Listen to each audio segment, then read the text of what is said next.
Bonjour, bienvenue sur Equiliforce. Aujourd'hui, c'est un peu spécial. Je vous propose une interview. Alors, une interview d'une jeune femme que je viens de rencontrer lors d'une fête de famille, une grande réunion. Je vous ai fait des petits reportages sur l'extérieur magnifique dans ce département de l'Aude. C'est un lieu magique. Donc, Mélodie, je vais te laisser te présenter et Ça marche. on va discuter de ce qui la rend heureuse particulièrement parce que elle s'est lancée dans un chemin qui n'est pas courant. Et je pense que ça peut vous intéresser. Super. Bah, déjà, merci pour l'invitation. C'était chouette de te rencontrer aussi. Donc, je suis très contente de faire cette petite vidéo comme Ouais. ça. On est vraiment dans un superbe endroit. En plus, c'est clair. Franchement, c'est idyllique comme cadre. Ouais. On ne pourrait pas rêver mieux. Et donc, eh bien, moi, je m'appelle Mélodie et j'ai récemment lancé une chaîne YouTube dédiée à une passion que j'ai qui est le Wargame et plus précisément Warhammer 40 000 et Age of Sigmar. Et donc, ça va faire 1 an et demi bientôt que je me suis lancée sur les réseaux sociaux. Donc, je fais de la création de contenu, je fais des vidéos, je suis aussi sur Twitch. Et ça fait 3 mois environ que je suis à temps plein dans cette activité. D'accord, J'ai décidé de faire le grand saut. c'est pour ça aussi que je voulais que tu nous en parles parce que je trouve que on est à une époque où les gens vont peut-être pas avoir les mêmes carrières, faire un métier traditionnel, ils vont peut-être carrément créer des métiers. Il y en a plein qui n'existent pas encore, qui vont se créer. Et là, tu as parlé de Twitch, tout le monde ne connaît pas forcément cette plateforme. Qu'est-ce qu'elle a de spécial? Qu'est-ce qu'on peut y faire? Alors en fait, Twitch, de base, c'était une plateforme qui était plutôt dédiée au gaming. Donc Ouais. c'était du jeu vidéo qui avait beaucoup dessus. Et donc c'était des gens qui en fait, jouaient aux jeux vidéo et étaient en même temps rediffusés en direct. Et d'autres gens pouvaient leur parler et interagir. Et maintenant, cette plateforme, c'est quand même fort ouverte à plein d'autres choses. Et donc le concept, c'est un réseau social sur lequel en fait, on va parler en direct avec les personnes en face de nous, tout simplement. Donc moi, par exemple, je fais de la peinture. Sur Twitch, de la peinture de figurines. Donc Voilà. tu as des figurines, tu mets beaucoup de temps, de minutie à les choisir, à les peindre. Et après, l'étape suivante, c'est C'est jouer avec. jouer avec. Exactement, voilà. Dans le wargame, il y a plusieurs dimensions, mais donc la première, enfin, il y a plusieurs piliers au wargame, on peut faire ce qu'on veut dans l'univers, mais il y a la peinture, effectivement, c'est assembler ses figurines, les peindre, créer des petits décors, ce genre de choses. Si on a envie, après, on peut jouer avec. C'est du jeu de stratégie, un jeu de plateau avec des figurines, tout simplement. Un petit peu comme des échecs, mais avec beaucoup plus de pièces et beaucoup plus de données à prendre en compte. Voilà, de possibilités. Et puis après, on a aussi toute la partie histoire et univers, parce que dans Warhammer 40 000, on est dans un univers de science-fiction, et donc il y a des livres autour de ça, et tout plein de choses aussi pour se nourrir. Voilà. D'accord. Et toi, qu'est-ce qui t'a poussé à aller vers le wargame, donc ces jeux de plateau et de création de figurines? Alors moi, tout a commencé, enfin pas vraiment commencé, mais pour l'histoire, j'ai découvert le Wargame quand j'avais 12 ans, grâce à mon cousin, qui a le même âge que moi, qui lui a commencé Warhammer quand on avait cet âge-là. Et tout de suite, il m'a dit, regarde, c'est génial, tu devrais essayer, je suis sûre que ça te plaira aussi. Il m'a dit ça pendant 15 ans. Ouais. T'as fini par l'écouter. J'ai fini par l'écouter, voilà. Mais je savais que ça pourrait me plaire, c'est juste que comme moi j'ai beaucoup déménagé dans ma vie, je me voyais peu en fait m'encombrer entre guillemets de petites figurines, de petites choses très minutieuses et ça me semblait compliqué d'investir là-dedans et de les balader comme ça. Mais quand je me suis posée et que voilà, je savais que j'allais rester pour plusieurs années au même endroit, c'était l'occasion de m'y remettre. En plus, avec mon compagnon, on a voulu se lancer ensemble parce que lui, il avait fait du wargame. Ah ouais, donc c'est une affaire en duo. C'est ça, plus mon cousin. Donc voilà, et donc après, je me suis relancée du coup avec Sam. On a pris une boîte d'initiation, puis on a trouvé une boîte pas trop chère parce que c'est vrai que le wargame, ce qui peut faire un petit peu peur au début, ça peut paraître un gros investissement. Oui. Voilà, c'est vrai que les prix peuvent faire peur, ça je l'entends complètement. Quand on est dedans, je trouve en fait qu'on se rend compte que le rapport quand même, tant qu'on y met et le prix qu'on met dedans, c'est très vite rentabilisé à mon sens. Voilà, mais ça peut faire peur pour se dire, ça se trouve, je vais pas aimer. Donc on a trouvé une boîte pas chère d'initiation, on s'est lancé et là tout de suite, moi j'ai eu le coup de cœur, le coup de foudre pour ça et je me suis rendu compte que mon cousin avait raison. D'accord. Donc ta piste du bonheur, toi, c'est quoi? Qu'est-ce que tu ressens quand tu es dans cette activité-là qui est maintenant, en tout cas, tu essayes d'en vivre carrément. Exactement. Avec les sources de revenus diverses et variées. Je pense qu'est-ce que tu ressens du coup? Il y a deux axes sur ça. Je te dirais effectivement, il y a l'axe du coup indépendante, donc là au-delà même de la passion, qui est pour moi effectivement... Dans ma vie, je me suis toujours dit qu'une fois, j'essaierais le fait d'être indépendante. Ouais. Je ne savais pas quand, je ne savais pas dans quel domaine, mais c'est quelque chose que j'ai toujours eu en moi et j'avais l'impression que ça pourrait correspondre à ma personnalité et que ça pourrait me rendre heureuse. Voilà, parce que je suis quelqu'un de très autonome, de très indépendante, donc j'aimais bien l'idée de pouvoir gérer mon temps comme je l'entendais. c'est des choses toutes bêtes, mais même en termes d'horaire, moi pouvoir me coucher tard et me lever tard, ça me rend très heureuse. Ah ouais, c'est ça, d'être libre sur ses horaires, voilà, c'est énorme. Sur ses horaires, parce que moi, quand je travaillais avant et que je devais aller au travail pour 9 heures, c'est pas encore très tôt, on est d'accord, mais c'était une contrainte dans ma vie, c'était éprouvant, pouvoir choisir mes jours de congé, enfin, toutes ces genres de choses, c'est très important pour moi. Et je sais qu'il y a le revers de la médaille où ça va être beaucoup de travail. Là, je travaille depuis que je me suis mise à temps plein, c'est 70 à 80 heures par semaine. Quoi. Donc, mais c'est toi qui décides, tu es un peu aux commandes avec ton compagnon. C'est ça, et ça me plaît beaucoup. Et en plus, là, dans ce que je fais aussi, dans cette activité indépendante, ça m'épanouit beaucoup parce que c'est des choses que j'ai découvert, aimées en fait au fil du temps. C'est-à-dire que la communication, par exemple, et faire des vidéos, ce genre de choses, je ne savais pas du tout que j'aimais ça, mais par hasard, dans les travails dans lesquels j'étais avant, j'y ai touché un petit peu, j'y ai pris goût et je me suis rendu compte que j'aimais ça, j'aimais créer des petits graphismes aussi, par exemple les miniatures de vidéos, j'aime faire ça, donc je suis un peu touche à tout. Avec la tête expressive, tu mets des flèches rouges?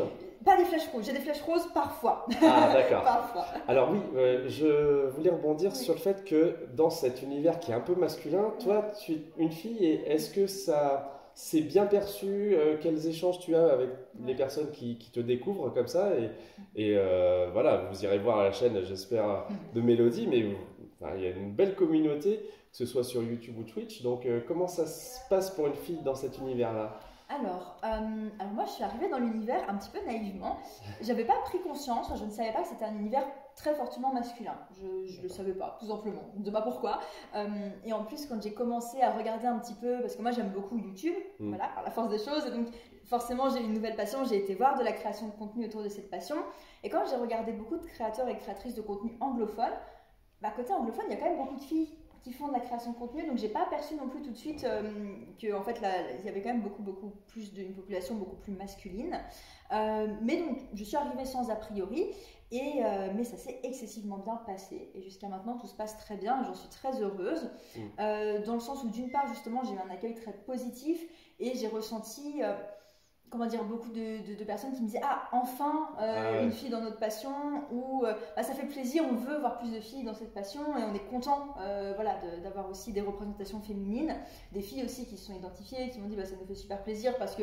j'osais peut-être pas aller en club, en magasin, ça m'impressionnait et même justement plutôt du coup des hommes qui m'ont dit tiens ma copine, ma compagne, ma femme n'aimait pas ça ou ne s'y intéressait pas mais en fait je lui ai montré tes vidéos et d'un coup maintenant elle a envie de faire une armée donc ça c'est assez sympathique comme retour et on va dire quand je vais en tournoi, quand je vais en convention, quand je vais en club, etc.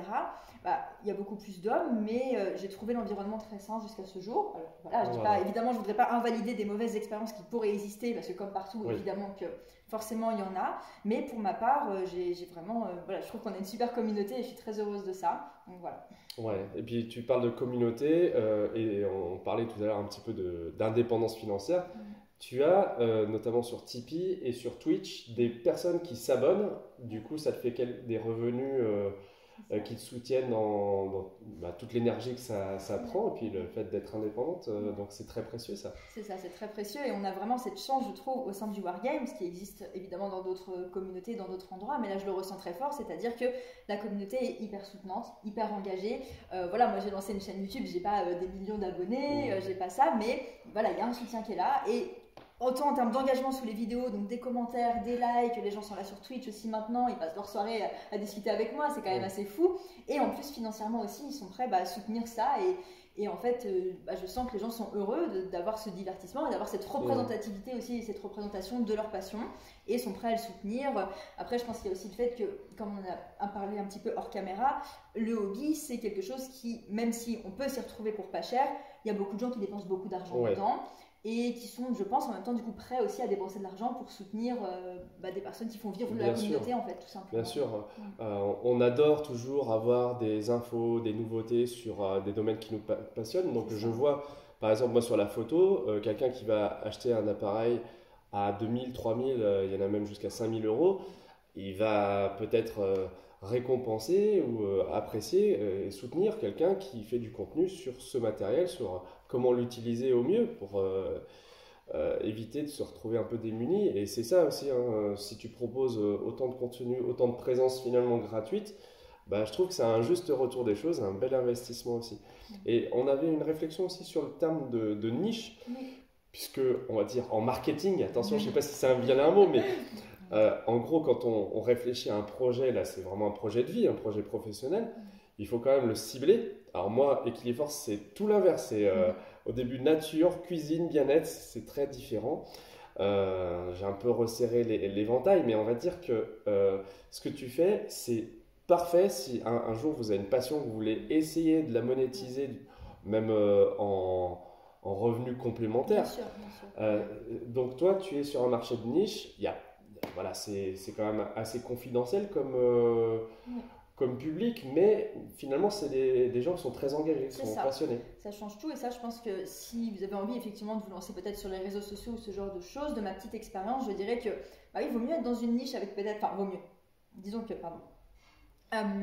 Comment dire, on peut avoir en fait tout autant de soutien et de revenus dans une niche avec des gens très engagés que dans quelque chose de très large avec peut-être plus de personnes. Si on prend, c'est avec des domaines comme peut-être tout ce qui est du lifestyle ou de l'humour ou des choses comme ça qui sont, il y en a énormément sur les réseaux sociaux. Forcément, si on ne se spécialise pas, ça va peut-être être plus difficile de percer parce qu'on peut alors, je m'emballe, hein, je donne des mots comme des chiffres au hasard, mais imaginons 100 000 abonnés, mais peu engagé en fait dans quelque chose de très large, peut-être du voyage ou des choses comme ça où les gens vont regarder de temps en temps.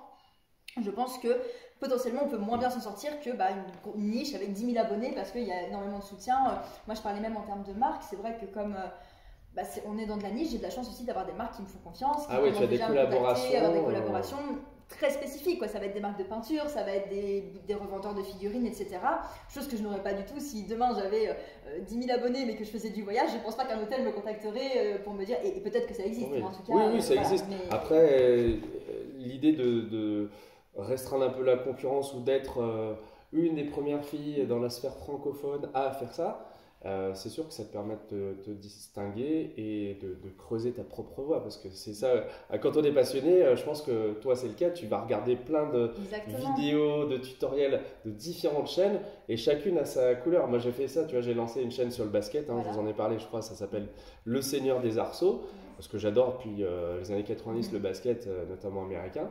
Et en fait, j'en consomme en tant que consommateur, mais enfin spectateur, on va dire, du basket. Mais de le faire à ma façon avec un peu de détachement, de dérision aussi, parce que je ne suis pas un professionnel, mais ça fait quand même 6 ans que je fais des vidéos sur Internet. Ça me permet aussi de voir comment ça fonctionne, c'est passionnant. Si d'ailleurs vous voulez d'autres vidéos de ce style, n'hésitez pas, parce que bon, sur Equiliforce c'est très varié, comme je viens de le dire, mais c'était très sympa de pouvoir échanger avec toi. Est-ce que tu voudrais ajouter quelque chose suite à notre échange? J'ai peut-être un dernier mot. Si on reste sur la création de contenu, j'ai envie de dire en tout cas, n'hésitez pas à faire du contenu que vous aimeriez voir. Parce que moi, c'est quand même ça que j'ai fait, dans le sens où il y a d'autres créateurs de contenu qui font du wargame. Mais je me suis dit, tiens, moi, j'aimerais bien voir ça, et donc je l'ai fait. Et ça, c'est aussi, je pense, ça peut être chouette. Et sinon, écoute, un grand merci pour c'était un bonheur partagé. Voilà. J'espère que ça a été votre cas aussi. Donc, n'hésitez pas à faire connaître cette vidéo autour de vous. Moi je vais aller voir de plus près ce que tu as à faire. On se suit déjà sur Instagram, sur YouTube et Twitch même, et puis vice versa. Donc merci à tous. Et puis mettez un like et abonnez-vous.